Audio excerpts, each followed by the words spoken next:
ठीक है, इस नए लेक्चर सीरीज में मैं शिवम एक बार फिर से आपका स्वागत करता हूं। आज हम लोग अपनी भौतिकी का जहां से हमने शुरुआत किया था, जिस अध्याय को हमने पढ़ना शुरू किया हुआ था, उसके लास्ट के 2 हेडिंग पढ़ेंगे और चैप्टर ये अपना फिनिश होगा। और उसी के साथ साथ हम लोग कुछ न्यूमेरिकल प्रॉब्लम भी आज सॉल्व करेंगे। तो सबसे पहले इसके पहले वाले लेक्चर में हमने वैद्युत द्विध्रुव के कारण वैद्युत क्षेत्र की तीव्रता अक्षीय स्थिति मैंने आपको बताया हुआ था। ई बराबर होता है, ई बराबर 1/4πε0 इंटू 2p/r³। ये हमने पढ़ा हुआ था। p क्या था? वैद्युत द्विध्रुव का द्विध्रुव आघूर्ण होता था। r क्या होता था? r वैद्युत द्विध्रुव के मध्य बिंदु से अक्षीय स्थिति में जिस भी बिंदु पे हम वैद्युत क्षेत्र की तीव्रता निकालना चाहते हैं उसकी दूरी थी। आज हम लोग पढ़ेंगे वैद्युत द्विध्रुव के कारण निरक्षीय स्थिति में वैद्युत क्षेत्र की तीव्रता। तो सबसे पहले हम वैद्युत द्विध्रुव बना लेते हैं। ये अपने पास एक वैद्युत द्विध्रुव है। वैद्युत द्विध्रुव क्या होता है? तो इसको मैंने पहले आपको समझाया हुआ है कि यदि दो बराबर परंतु विपरीत आवेश एक दूसरे से अल्प दूरी पर होते हैं तो आवेशों का ऐसा निकाय वैद्युत द्विध्रुव कहलाता है। तो ये अपने पास -q है और ये अपने पास +q है। ये एक वैद्युत द्विध्रुव है और इनका मध्य बिंदु O मान लेते हैं। ये पूरी दूरी इनके बीच का, दोनों आवेशों के बीच की दूरी को हम लोग 2l कह रहे हैं। तो यदि पूरी दूरी 2l है तो ये इतनी दूरी l हो जाएगी और ये इतनी दूरी भी l हो जाएगी।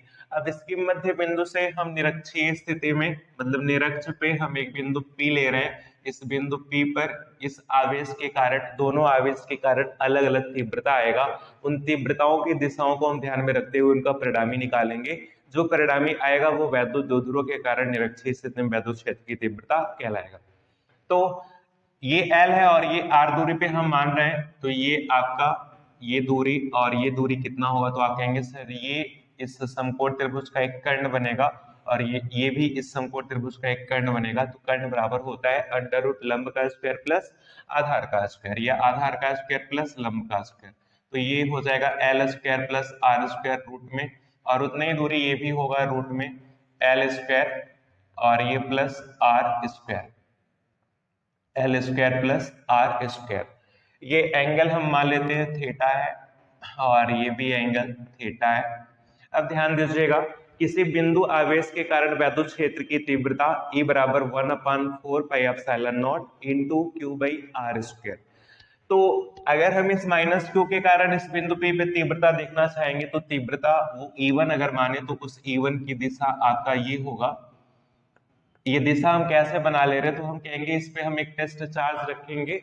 टेस्ट चार्ज प्लस में रखेंगे तो ये माइनस उस प्लस को खींचेगा, बल इधर लगाएगा। बल जिधर लगाते हैं उसी की दिशा ही वैद्युत क्षेत्र की दिशा होती है। तो यदि ये E1 अगर हमसे पूछा जाए E1 क्या होगा, तो E1 के लिए हम सूत्र क्या लिखेंगे? 1/4πε0 इंटू आवेश q बटा दूरी क्या है बेटा?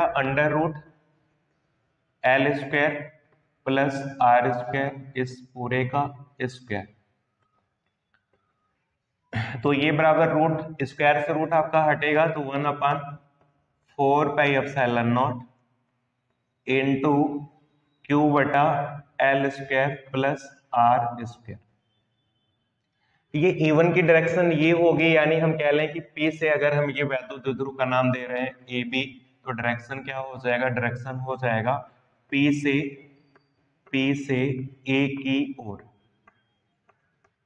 P से A की ओर। सही है। ऐसे ही इस +q के कारण भी तो तीव्रता यहाँ पे आएगा। उस +q के कारण जो तीव्रता आएगा उसे हम लोग E2 लिखेंगे, और E2 बराबर वैसे ही लिखेंगे फार्मूला 1/4πε0 इंटू आवेश तो q ही है ना, आवेश का परिमाण लेते हैं, प्लस माइनस तो सिर्फ दिशा बताते हैं। और बटे ये r का स्क्वायर होता था बेटा, तो r क्या होता था? दूरी होता था। तो यहाँ पे दूरी कितना आपका है? √L² प्लस R², और इस पूरे का स्क्वायर हो जाएगा। और ये आपका रूट से स्क्वायर आपका, या फिर स्क्वायर से रूट आपका कैंसिल होगा। तो 1/4πε0 इंटू q/L² प्लस R²। और इसकी दिशा क्या होगी? यहाँ पे एक टेस्ट चार्ज रखेंगे तो ये प्लस स्क्वायर से रिपेल करेगा। इसकी दिशा अपना ये हो जाएगा, ये हो जाएगा E2 की दिशा। इसकी दिशा हो जाएगा E2 की दिशा, यानी इसकी दिशा क्या हो जाएगा? B से P की तरफ, B से P की तरफ। ये हमने दोनों आवेशों के कारण वैद्युत क्षेत्र की तीव्रताओं को निकाल लिया है। अब इस बिंदु P पर परिणामी अगर हमें निकालना होगा, चूंकि वैद्युत क्षेत्र की तीव्रता एक सदिश राशि है, तो सदिशों को तो ऐसे नहीं जोड़ सकते। जैसे अगर मुझसे कोई कहे कि 2 किलो चीनी को 2 किलो चीनी में जोड़े, तो मैं कहूंगा कि 4 किलो चीनी हो जाएगा। लेकिन 2 न्यूटन पर कूलम की तीव्रता 2 न्यूटन पर कूलम की तीव्रता में ऐसे तो नहीं जोड़ सकते। हो सकता है 4 भी हो जाए, हो सकता है 4 से कम भी हो जाए। तो इसके लिए हम कहते हैं कि चूंकि तीव्रता सदिश राशि है, तो सदिशों को जोड़ने के लिए हम सदिश योग का नियम लगाते हैं।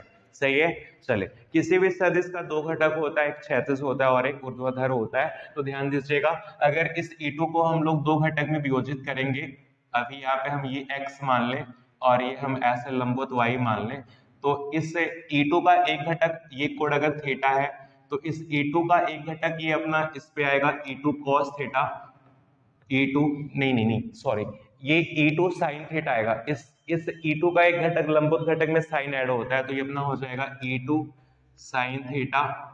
ऐसे आप बताएं इस हाँ, इस E2 का एक घटक E2 sin थीटा लंबवत हो गया, और ऐसे इसका क्षैतिज क्या हो जाएगा, क्षैतिज पे हो जाएगा E2 cos थीटा। सही है। बात को पुनः समझे, मैंने कहा कि तीव्रता एक सदिश राशि है, तो सदिशों को जोड़ने का हम लोग रूल लगाते हैं। सदिश को वियोजित करने पे 2 घटक हमें मिलते हैं, एक क्षैतिज घटक और एक ऊर्ध्वाधर घटक। तो इस E2 के 2 घटक होंगे, एक अपना ये लंबवत में साइन लगाते हैं, E2 sin थीटा हो जाएगा। E2 थोड़ा सा मैं स्पष्ट लिख दूं, तो ये अपना हो जाएगा E2 sin theta, E2 sin theta, और इस क्षैतिज में क्या आएगा, E2 cos थीटा आएगा। वैसे आप मुझे बताएं, इस E1 के भी 2 घटक होंगे, एक क्षैतिज पे होगा और एक cos पे होगा। ये एंगल अगर थीटा माने, तो ये अपना क्षैतिज पे आ जाएगा E1 cos थीटा, क्या आएगा E1 cos थीटा, और लंबवत पे क्या आएगा E1 sin थीटा। अब ध्यान दें आप, E2 sin थीटा ऊपर है और E1 sin थीटा नीचे है। E1 जितना आपका है उतना ही E2 है। E1 कितना आया था, 1/4π0 क्यू बटा L square plus R square. E2 भी तो उतना ही आया हुआ है। तो अगर E1 और E2 बराबर है और दोनों में sin थीटा का टर्म आ रहा है, तो इसका मतलब E2 sin थीटा जितना ऊपर होगा, E1 sin थीटा उतना ही नीचे होगा। सदिशों के केस में यदि 2 सदिश बराबर होते हैं और विपरीत होते हैं, तो उनका रिजल्ट क्या हो जाता है, 0 हो जाता है। यदि मेरे हाथ में ये डस्टर है, मैं 10 न्यूटन का बल इधर लगा के खींचूं और 10 न्यूटन का बल मैं इधर लगा के एक ही टाइम पे खींचूं, तो ये डस्टर ना तो इधर जाएगा और ना ही इधर जाएगा। मतलब क्या हुआ, इस पे जो रिजल्ट आया बल का, वो कितना हो गया, 0 हो गया। तो यहाँ पे हम ये कहेंगे कि ये E2 sin थीटा और ये E1 sin थीटा, ये नीचे वाले कट जाएंगे, तो बचा क्या, E1 cos theta, E1 cos theta और E2 cos थीटा, जो कि दोनों के डायरेक्शन सेम है, तो दोनों जोड़ लिए जाएंगे। तो परिणामी को यदि हम E लिखें, तो E बराबर कितना हो जाएगा, E1 cos theta plus E2 cos theta. क्या हो जाएगा, E1 cos theta plus E2 cos theta. तो बिंदु P पे जो तीव्रता का परिणामी आएगा, वो E बराबर E1 cos theta plus E2 cos theta. अब चूंकि E1 और E2 बराबर है, तो इससे हम लोग E1 को E2 भी लिख सकते हैं और E2 को E1 भी लिख सकते हैं। तो ये बराबर, अगर E2 को E1 लिखेंगे, तो ये E1 cos theta plus E1 cos theta कितना हो जाएगा, 2E1 cos थीटा।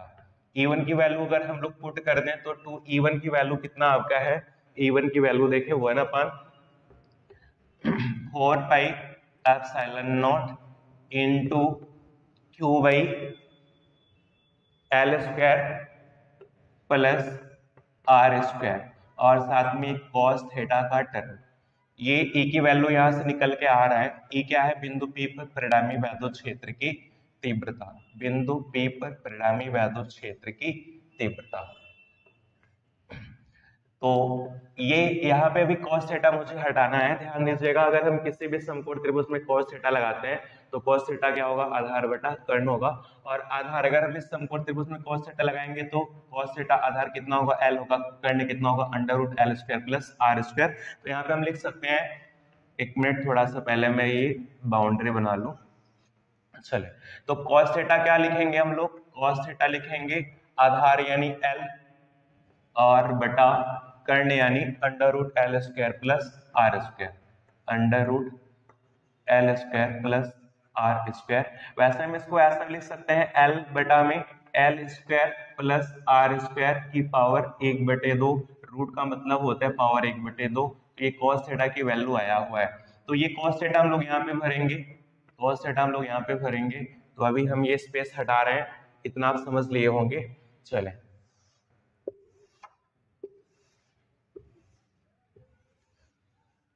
तो यहाँ पे जो ए की वैल्यू आएगा वो ए की वैल्यू कितना आ जाएगा, रखेंगे यहाँ पे ये 2 यहाँ क्योंकि पास में शिफ्ट कर लें तो 1/4 पाई एप्सिलॉन नॉट और इनटू ये 2q और बटा में ये L square plus R square और कॉस थीटा को हम किससे रिप्लेस करेंगे, एल बटा L square plus R square की पावर 1/2। ध्यान दीजिए यहाँ पे तो पावर हम एक तो लिख ही सकते हैं ना, क्योंकि किसी भी संख्या का पावर 1 हमेशा रहता है। अब देखें ये पावर 1 और ये पावर 1/2, तो हम कहते हैं कि अगर गुणा में आधार समान हो तो घातें जुड़ जाती हैं। 1 में 1/2 जुड़ेगा कितना हो जाएगा 3/2 और ये अपना हो जाएगा 2ql। तो e बराबर ये अपना 1/4 pi epsilon naught into 2ql और ये हो जाएगा L square plus R square की पावर 3/2। अब एक चीज आप समझे, ये जो L है ये L वैद्युत द्विध्रुव के मध्य बिंदु से किसी एक आवेश की दूरी है और 2l दोनों के बीच की दूरी होती है। हम कहते हैं कि वैद्युत द्विध्रुव की परिभाषा में मैंने आपको यही समझाया था कि आवेशों के बीच की दूरी बहुत ही अल्प होती है। तो अगर बहुत ही अल्प है तो वो L जो होगा ये R की तुलना में नेग्लिजिबल होगा, उससे हम लोग छोड़ सकते हैं। तो यहाँ से जो E आएगा, और एक चीज इस 2ql को हम लोग क्या लिख सकते हैं, P लिख सकते हैं। तो E is equal to 1/4 pi epsilon naught into ये P हो जाएगा और यहाँ से एल स्क्वायर को छोड़ेंगे तो ये 2 से 2 कैंसिल होगा, r³ आएगा। ये जो मैंने व्यंजक डिराइव किया A is equal to 1/4 pi epsilon naught P/r³, यही वैद्युत द्विध्रुव के कारण निरक्षीय स्थिति में वैद्युत क्षेत्र की तीव्रता का सूत्र है। हमें आशा है आप चीजों को समझ पाए होंगे। अक्षीय में कितना आया हुआ था, तो यहाँ पे 2p था। अक्षीय में तीव्रता कितना आया हुआ था, A is equal to 1/4 pi epsilon naught into 2p/r³। निरक्षीय में कितना आ रहा है, सिर्फ p आ रहा है। इसका मतलब ये हुआ कि जो अक्षीय वाला होता है वो इस निरक्षीय का 2 गुना होता है। तो हम ये भी लिख सकते हैं कि वैद्युत द्विध्रुव के कारण जो अक्षीय में तीव्रता आती है यानी कि अक्षीय, ये बराबर क्या होता है 2 गुना में E निरक्षीय। तो ये सूत्र भी मुझे ध्यान में रखने चाहिए, हो सकता है न्यूमेरिकल में छोटे छोटे क्वेश्चन यहाँ से बड़े आसानी से सॉल्व हो जाएं। तो ये था वैद्युत द्विध्रुव के कारण निरक्षीय स्थिति में वैद्युत क्षेत्र की तीव्रता। और यदि ये पूरा वैद्युत द्विध्रुव किसी ये जो बिंदु पे है ये सारा कुछ किसी माध्यम में रखा गया हो तो वहां पे हम लोग के ऐड कर लेंगे, उसके को हम लोग बोलेंगे परावैद्युत माध्यम का परावैद्युतांक। तो आशा करते हैं आप ये समझ पाए होंगे। ये वैद्युत द्विध्रुव के कारण निरक्षीय में तीव्रता थी। और इसी के बाद आपका अपने अध्याय का लास्ट हेडिंग होता है, जब किसी वैद्युत द्विध्रुव को एक समान वैद्युत क्षेत्र में कुछ थीटा कोण पर रखते हैं तो उस पे एक बलयुग्म का आघूर्ण लगता है। वो बलयुग्म का आघूर्ण कितना लगता है उसके बारे में हमें जानना है। तो बोर्ड हम साफ कर लेते हैं। वैसे बल और ये बलयुग्म का आघूर्ण, ये थोड़ा सा इनमें भिन्नता है, आप समझने का प्रयास करें। जो बल होता है ये बल किसी वस्तु के एक लीनियर मोशन के लिए रिस्पॉन्सिबल होता है, लेकिन जो बल आघूर्ण होता है वो उसके घूर्णन गति के लिए, मतलब उससे घुमाने के लिए वो आपका उत्तरदायी होता है, रिस्पॉन्सिबल होता है। तो हम ये जरूर कहते हैं कि बल किसी वस्तु को क्षैतिज रेखा में एक लीनियर वेलोसिटी देने में सक्षम रहता है और जो बल आघूर्ण रहता है उसे एक एंगुलर वेलोसिटी देने में सक्षम रहता है। तो अब आप समझे, देखें ये अपने पास एक समान वैद्युत क्षेत्र है, एक समान वैद्युत क्षेत्र जिसमें वैद्युत बल रेखाएं समांतर होती हैं और समान समान दूरी पे होती हैं। ऐसे ही मैं यहाँ पे एक समान वैद्युत क्षेत्र बनाया हुआ हूँ, एक समान वैद्युत क्षेत्र, इसका जो परिमाण है वो E है। अब इसमें हम एक वैद्युत द्विध्रुव ऐसे तिरछा रखते हैं, ये वैद्युत द्विध्रुव मैंने रख दिया, ये अपना -q है और ये अपना ये -q है और ये अपना +q है, जो कि वैद्युत द्विध्रुव दो बराबर परंतु विपरीत आवेशों से मिलके बना होता है। और इनके बीच की दूरी ये 2l हम मान रहे हैं, बीच की दूरी 2l है वैद्युत द्विध्रुव के। चले अब आप समझे, ये जो वैद्युत क्षेत्र को दिखाने के लिए हम जिन रेखाओं का प्रयोग कर रहे हैं, इन रेखाओं का काम क्या होता है, किसी इनके रास्ते में किसी धनावेश मिलेगा तो उसको अपनी दिशा में लेके जाएंगे, ऋणावेश मिलेगा तो उसको अपनी विपरीत दिशा में खींच के लाएंगे, यानी उस पर जो बल लगाएंगे वो अट्रैक्शन का होगा। अब आप समझे, ये जो वैद्युतीय बल रेखाएं जा रही है, वैद्युतीय बल रेखाएं इस माइनस पे जो बल लगाएंगे उसका डायरेक्शन ये होगा, बल का डायरेक्शन ये होगा F1, और ये जो प्लस चार्ज रखा गया है यानी जो प्लस चार्ज है वैद्युत द्विध्रुव का, इस पे जो बल लगेगा वो इधर लगेगा। अब आप सोचे ये जो बल दो ही लग रहे हैं, एक F1 और एक F2, ये दोनों बराबर लगेंगे क्योंकि वैद्युत क्षेत्र समान है, हर स्थान पे समान है, आवेश भी तो समान है ना। तो जो बल लगेगा वो इस Q और इस Q पे, माइनस Q और प्लस Q पे, दोनों पे बराबर ही लगेगा। बस फर्क ये होगा कि इसका डायरेक्शन ये रहेगा और इसका डायरेक्शन ये रहेगा। अब आप समझे, यदि किसी वस्तु पर दो बराबर परंतु विपरीत बल लगे और उनकी क्रिया रेखाएं एक ना रहे, थोड़ा क्रिया रेखा का मतलब समझे, जैसे मान लो कि अपने पास एक ब्लॉक है, लकड़ी का एक गुटका है, इस पे एक बल ऐसे लग रहा है और एक बल ऐसे लग रहा है और दोनों की क्रिया रेखा बराबर हो और दोनों बल बराबर हो, विपरीत हो, तो रिजल्ट जीरो हो जाएगा, ये वस्तु कोई भी गति नहीं करेगा। लेकिन अगर ये जो बल लग रहे हैं इनमें, इन दोनों का क्रिया रेखा अलग अलग हो, जैसे ये इसका क्रिया रेखा ये है और इसका क्रिया रेखा ये, दोनों अलग अलग हो, तो ये दोनों बल मिला के इसको घुमाने का प्रवृत्ति दिखाएंगे और इस घुमाने की प्रवृत्ति को हम लोग कहना चाहते हैं बलयुग्म का आघूर्ण। तो हम लोग यही पढ़ने वाले हैं। चले, तो अब ये बल बराबर है, F1 बराबर F2 होगा, इनका जो परिमाण होगा mod of F1 is equal to vector mod of F1 is equal to mod of vector F2 is equal to, ये बराबर होगा, ये बराबर F होगा और ये F इज इक्वल टू आता है Q इंटू E। कितना आता है? Q इंटू E, जो कि हम जानते हैं कि तीव्रता E बराबर क्या होता है, तीव्रता E बराबर F बटा Q होता है, तो यहाँ से F निकालेंगे तो Q इंटू E हो जाएगा। चले, अब आप सोचें, यदि हम आपसे कहें कि ये लंबवत दूरी आप बताएं दोनों बलों के बीच में, तो आप सोचेंगे ये लंबवत दूरी का मुझसे क्या काम है, तो मैं कहूंगा कि जो बलयुग्म का आघूर्ण आता है ना, बलयुग्म का आघूर्ण को टाउ से लिखते हैं और टाउ बराबर होता है दोनों बलों में से किसी एक बल का परिमाण और दोनों के बीच की लंबवत दूरी। तो मुझे यहाँ पे लंबवत दूरी का औसत क्या पड़ेगा, ध्यान दें, अगर ये कोण मुझे पता रहे कि कितने कोण पे वैद्युत द्विध्रुव क्षेत्र की दिशा से रखा गया, थीटा कोण पे, तो अगर इस समकोण त्रिभुज में हम लोग साइन थीटा लगाएंगे तो साइन थीटा बराबर क्या आएगा, लंब बटा कर्ण। लंब का मतलब बेटा यहाँ पे ये लंबवत दूरी निकल के आएगा और कर्ण कितना यहाँ पर रहेगा, 2l रहेगा, तो यहाँ से लंब निकालेंगे कितना हो जाएगा, ये हो जाएगा 2l साइन थीटा।